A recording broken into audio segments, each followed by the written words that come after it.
Qualities of a good manager. एक अच्छे manager में क्या क्वालिटीज़ होनी चाहिए? The first one is focused. A good manager should be focused. एक अच्छे मैनेजर को फोकस्ड होना चाहिए। An effective manager is focused manager. Focused managers or successful managers don't allow minor details or tasks to distract them and their team members from the project at hand. एक अच्छा manager totally focused होता है अपने काम को लेके, और एक फोकस्ड मैनेजर और एक सक्सेसफुल मैनेजर कभी भी अपने एम्प्लॉयज़ के छोटे छोटे कामों में दखलंदाजी नहीं करते हैं। वो अपने एम्प्लॉयज़ के काम में बार बार डिस्ट्रैक्शन क्रिएट नहीं करते हैं। वो अपने टीम मेंबर्स को कभी भी डिस्ट्रैक्ट नहीं करते हैं। वो उनके काम में छोटे छोटे माइनर डिटेल्स नहीं पूछते हैं।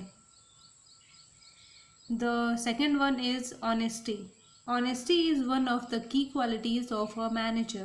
Your team needs to grow and improve, and the only way you can make that possible is if you are honest with them at the time.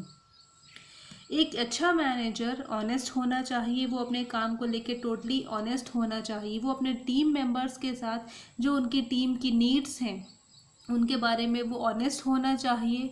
जो सब चीज़ें एक ऑर्गेनाइजेशन के एम्प्लॉय को चाहिए खुद को ग्रो करने के लिए, अपनी टीम को इम्प्रूव करने के लिए, उन सब चीज़ों को एक मैनेजर को प्रोवाइड करना चाहिए। और एक मैनेजर को जितना हो सके उतनी कोशिश करनी चाहिए कि वो अपने एम्प्लॉय के साथ ऑनेस्ट रहे, वो उनके साथ ट्रूथफुल रहे, उनके साथ वो झूठ ना बोले, और जो काम है वो उन्हें ऑनेस्टी के साथ बताए।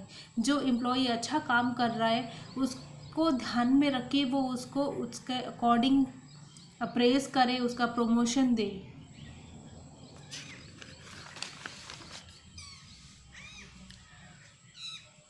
The third one is accountability.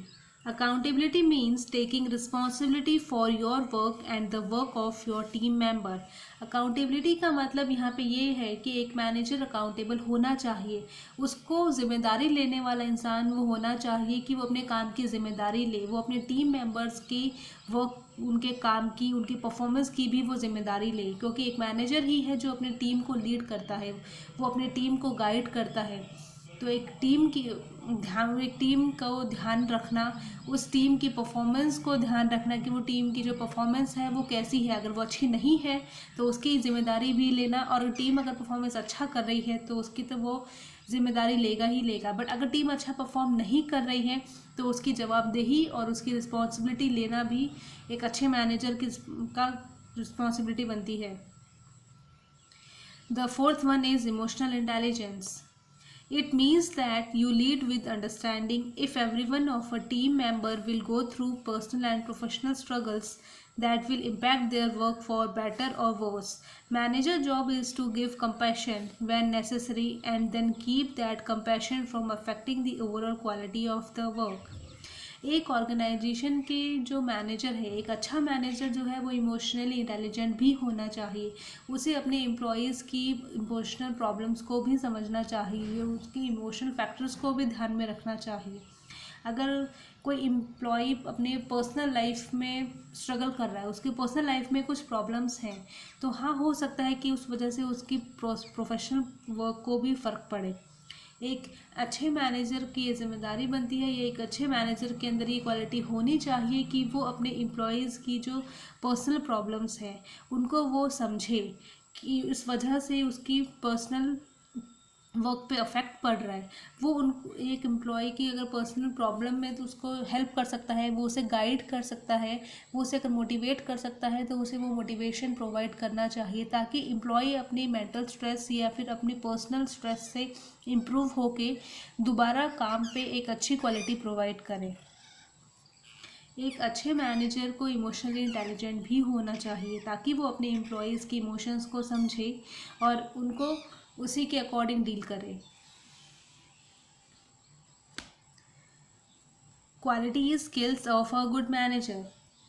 Superior communication skills. एक अच्छे मैनेजर की जो कम्युनिकेशन स्किल्स हैं वो बहुत ही स्ट्रॉन्ग होने चाहिए। उनके कम्युनिकेशन स्किल्स इतने स्ट्रांग होने चाहिए कि वो सामने वाले को या जिनसे वो डिस्कस कर रहे हैं, चाहे वो एम्प्लॉयज़ हैं, चाहे वो कॉम्पिटिटर्स हैं, चाहे वो कस्टमर ही क्यों नहीं है, वो उनको इन्फ्लुएंस करके उनके साथ अच्छे से कम्युनिकेट करके ये बता सकें कि क्या काम है, क्या प्रोजेक्ट है, उनका खुद का प्रोडक्ट क्या है, उनकी एडवर्टाइजिंग स्ट्रेटजी क्या है, या उनका जो फ्यूचर गोल है वो क्या है।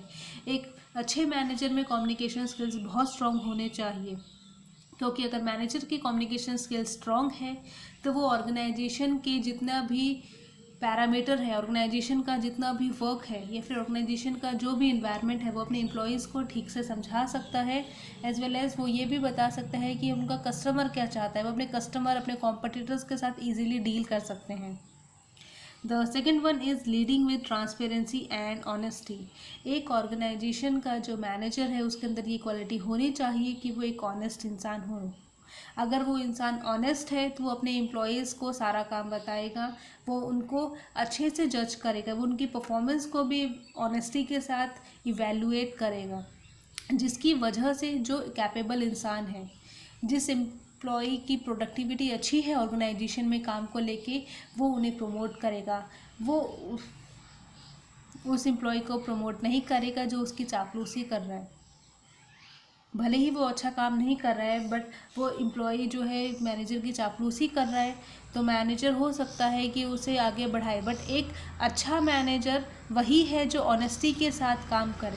वो सिर्फ और सिर्फ उस कैपेबल एम्प्लॉई को प्रमोट करे, उस कैपेबल एम्प्लॉई को वो प्रेज़ करे जो अच्छा काम कर रहा है। वो अपने एम्प्लॉयज़ को उनके काम को लेके इवैल्यूएट करे, उनके परफॉर्मेंस को भी वो उनके काम को लेके ही जज करे, एज वेल एज़ वो अपने एम्प्लॉयज़ के साथ टोटली ऑनेस्ट रहे और ऑर्गेनाइजेशन में काम को लेके ट्रांसपेरेंसी बनाए रखे। सबको पता हो, सारे एम्प्लॉयज़ को पता हो कि कौन सा एम्प्लॉय क्या काम कर रहा है। कहीं ऐसा ना हो कि जो मैनेजर के अच्छे पार्टनर्स हैं, जिन लोगों के साथ मैनेजर की अच्छी बनती है, मैनेजर उनका काम किसी दूसरे एम्प्लॉय को दे रहा है और एम्प्लॉयज़ को और जो उसके खास लोग हैं उनको वो फ्री रख रहा है। ऐसा ना हो। एक अच्छे मैनेजर को ऑर्गेनाइजेशन में जितने भी एम्प्लॉयज़ हैं उनके काम में बिल्कुल ट्रांसपेरेंसी रखनी चाहिए।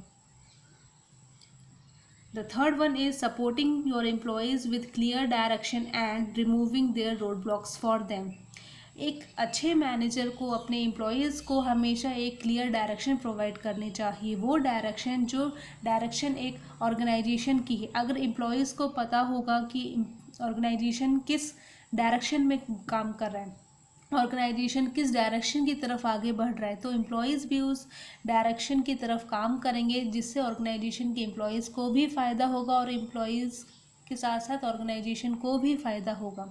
अगर ऑर्गेनाइजेशन में काम को लेके कभी भी एम्प्लॉयज़ के बीच में कुछ प्रॉब्लम्स आती है, उनके सामने कुछ दिक्कतें खड़ी होती है, तो एक मैनेजर की जो रिस्पॉन्सिबिलिटी है या फिर मैनेजर के अंदर ये स्किल होना चाहिए कि वो उन प्रॉब्लम्स को दूर करें ताकि एम्प्लॉयज़ अपना काम अच्छे से कर सकें। The fourth one is embracing technology. एक अच्छा मैनेजर ऑर्गेनाइजेशन में न्यू टेक्नोलॉजी को लेके आता है। वो स्टैटिक इन्वायरमेंट क्रिएट नहीं करता है, बल्कि ऑर्गेनाइजेशन में वो डायनामिक इन्वायरमेंट क्रिएट करता है।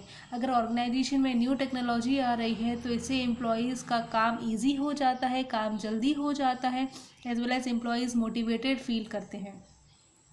The fifth one is motivating with positive feedback and recognition.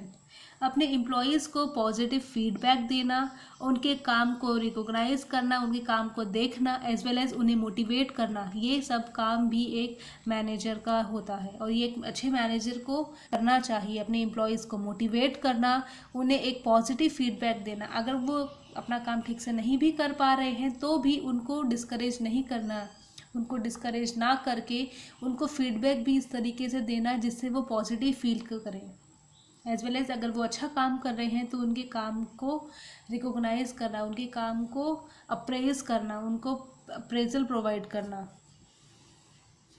The sixth is an expert in the field. एक मैनेजर फील्ड में एक्सपर्ट होना चाहिए, उसे अपनी फील्ड की सारी नॉलेज होनी चाहिए, चाहे वो प्रोडक्शन मैनेजर है, फिनेंस मैनेजर है, सेल्स मैनेजर है या वो HR मैनेजर है। जिस भी फील्ड का वो मैनेजर है उसे अपने पर्टिकुलर फील्ड की सारी इन्फॉर्मेशन, सारी नॉलेज होनी चाहिए। अगर एक मैनेजर को अपने फील्ड की सारी नॉलेज है तो वो अपने एम्प्लॉयज़ के काम को ईजिली जज कर सकता है, वो उन्हें इवैल्यूएट कर सकता है, कि कौन सा एम्प्लॉय कैसा काम कर रहा है। अगर एक मैनेजर को अपने काम की, अपने फील्ड की एक्सपर्टीज़ नहीं है तो वो दूसरे एम्प्लॉयज़ को कैसे जज करेगा, वो दूसरे एम्प्लॉयज़ की परफॉर्मेंस को कैसे इवेलुएट करेगा। इसीलिए एक मैनेजर को खुद को एक्सपर्ट होना चाहिए जिस पर्टिकुलर फील्ड का वो एम्प्लॉय है, जिस पर्टिकुलर फील्ड का वो मैनेजर है। Now the seventh one is mediating the productivity and calmness. एक ऑर्गेनाइजेशन में एम्प्लॉय की प्रोडक्टिविटी को इंक्रीज करना और एक ऑर्गेनाइजेशन में काल्मनेस को बनाए रखना, ये सब भी एक मैनेजर ही देखता है। Promoting cross level and cross functional collaboration. Organisation में एम्प्लॉयज़ के क्रॉस लेवल और क्रॉस फंक्शनल काम को देखना, उन्हें प्रमोट करना, ये सब काम एक मैनेजर का है। ये मैनेजर को देखना चाहिए, ये एक क्वालिटी होनी चाहिए मैनेजर में।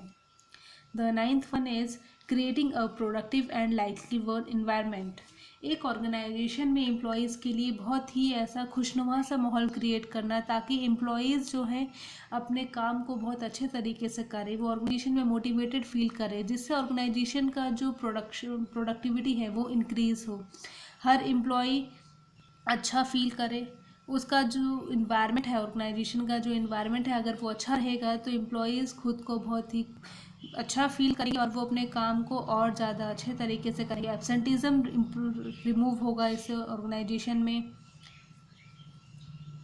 Now the tenth one is trusting your employees skills.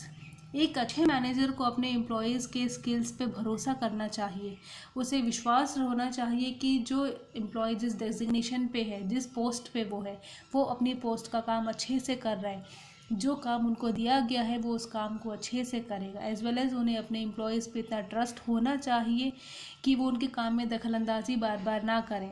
उन्हें ये भरोसा होना चाहिए कि हाँ, जिस टीम के साथ मैं हूँ, जो मेरी टीम है वो अच्छा काम करेगी। Now the 11th one is he should possess analytical problem solving judgment making ability। एक अच्छे मैनेजर में एनालिटिकल स्किल्स होने चाहिए एज वेल एज उनके अंदर प्रॉब्लम सॉल्विंग एबिलिटी भी होनी चाहिए। वो प्रॉब्लम्स को दूर करने वाला इंसान होना चाहिए। कोई भी प्रॉब्लम आ रही है, कोई भी रोड ब्लॉक्स आ रहे हैं, ऑर्गेनाइजेशन में कोई भी प्रॉब्लम है तो वो उसे ईजिली सॉल्व करने वाला इंसान होना चाहिए। And even he should have the judgement making ability, और उसके अंदर ये एबिलिटी होनी चाहिए कि वो ईजिली जज कर सके, वो अपने एम्प्लॉयज़ की परफॉर्मेंस को जज कर सके, वो अपने कॉम्पिटिटर्स को जज कर सके कि वो कहाँ स्टैंड करते हैं। एज वेल एज उनके अंदर ये भी जजमेंट एबिलिटी होनी चाहिए कि वो इजीली जज कर सके कि उनका जो खुद का ऑर्गेनाइजेशन है वो कहाँ स्टैंड करता है मार्केट में, और उनको अपने आप को अपग्रेड करने के लिए, अपने आप को इम्प्रूव करने के लिए क्या फैक्टर्स, क्या पॉलिसीज़ या क्या स्ट्रेटजीज अप्लाई करनी है। Now the 12th one is a manager must be well educated. एक अच्छा मैनेजर वेल एजुकेटेड होना चाहिए, उसकी क्वालिफिकेशन भी होने चाहिए। Now the 13th one is empower the team and do not micro manage. एक अच्छा मैनेजर अपनी टीम को हमेशा मोटिवेट करता है और कभी भी वो अपने एम्प्लॉयज़ के काम में छोटे छोटे दखलंदाजी नहीं करता है, वो बार बार रोका टोकी नहीं करता है, वो बार बार उन्हें डिस्ट्रैक्ट नहीं करता है। अगर एक मैनेजर उनके काम में बार बार दखलंदाजी कर रहा है, बार बार वो उनको डिस्टर्ब कर रहा है, तो इससे एम्प्लॉयज़ जो है डिस्ट्रैक्ट हो जाते हैं, वो डिसमोटिवेटेड हो जाते हैं या डीमोटिवेटेड होके वो अपने काम को इतने अच्छे से नहीं कर पाते हैं। तो एक मैनेजर के अंदर ये स्किल होना चाहिए कि वो अपने एम्प्लॉयज़ को ट्रस्ट करके उनको वैसे ही काम करने दे जैसे वो करना चाहते हैं।